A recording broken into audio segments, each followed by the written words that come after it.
Hello po, magandang umaga po sa ating lahat at welcome back to our mini vlog. So, andito naman po tayo ngayong araw. So, gagawin po natin is maglilinis ng mga itlog na ilalagay natin dun sa incubator po.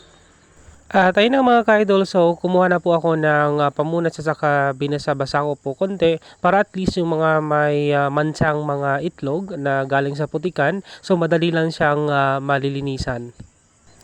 Ito mga ka-idol is fertile egg po siya. So itlog po ito ng ating Brahma chicken, Polish chicken, Chinese silky at saka US silky. At ano nga ba yung fertile egg na sinasabi nila mga ka-idol? So yung fertile egg po mga ka-idol is ito po yung may similia. So it means pwede po siyang papisain or pwede po siyang i-incubator. At ito mga ka-idol is hinaharvest ko yung mga eggs ng ating chicken every day. So ito po is naiipon araw-araw. So as you can see po, madami po yung pinupunasan ko. So mga nasa around 40 to 50 pieces po.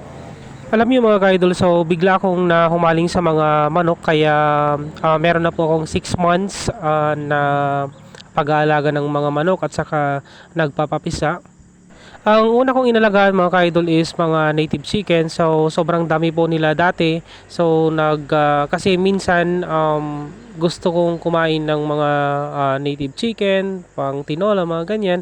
Kaya naisipan kong why not na mag-alaga na rin kami ng mga manok. Total medyo malawak din naman yung pwesto dito.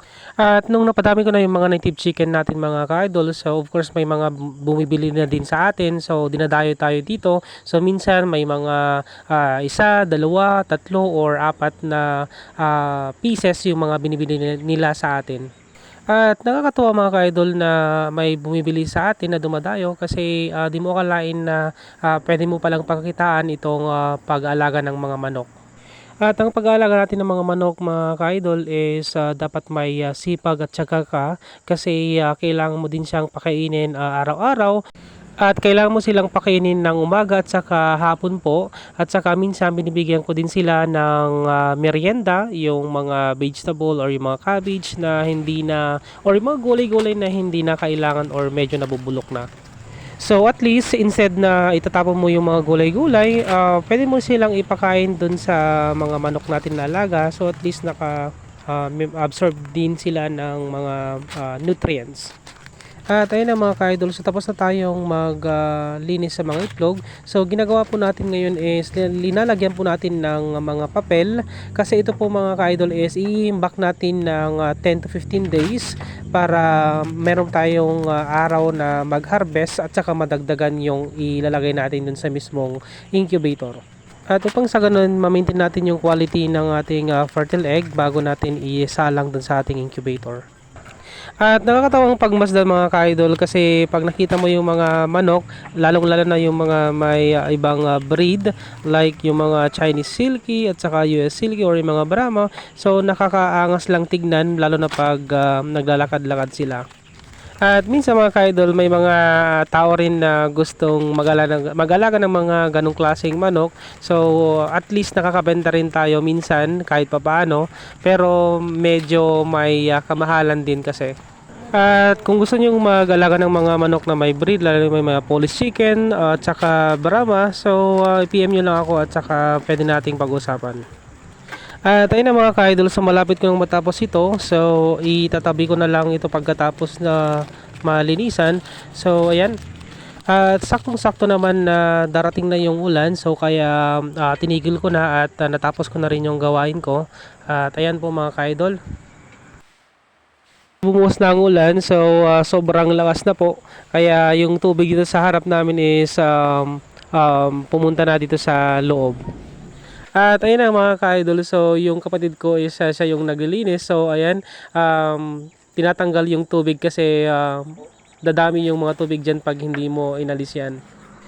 Dito sa pwesto mga ka-idol, pag hindi naman siya masyadong malakas yung ulan, hindi naman siya papasok. Kaso ngayon lang mga ka-idol is sobrang lakas ng ulan kanina, kaya yan pumasok po dito sa loob. At since malakas yung ulan mga ka-idol is sinabing ko na lang sila na ibaba yung trapal para at least meron siyang panangga at saka hindi papasok yung ulan sa loob. Buti nila mga ka-idol, nasipag yung aking kapatid na magtanggal ng mga tubig sa loob dahil kung hindi, talagang babahain kami dito sa loob. At ayun na mga ka-idol, yung kapatid ko is todo walis naman sa tubig para at least kahit papaano natatanggal yung mga tubig na pupasok dito sa loob. At ayun mga ka-idol, so tila hindi na magpapawat itong ulan kasi sobrang lakas na talaga at saka hindi mo na makita yung bundok sa lakas ng ulan. At habang lumalakas ang ulan mga ka-idol is nagtimpla naman ako ng kape para at least mainitan naman tayo konti. At habang nagkakape ako mga ka-idol, so napaisip naman ako kung paano tayo kikita kasi sa hirap ng buhay, of course kailangan din natin mag-isip kung paano ulit tayo magkakaroon ng pera. At sabi nga nila kailangan mong dumiskarte araw-araw.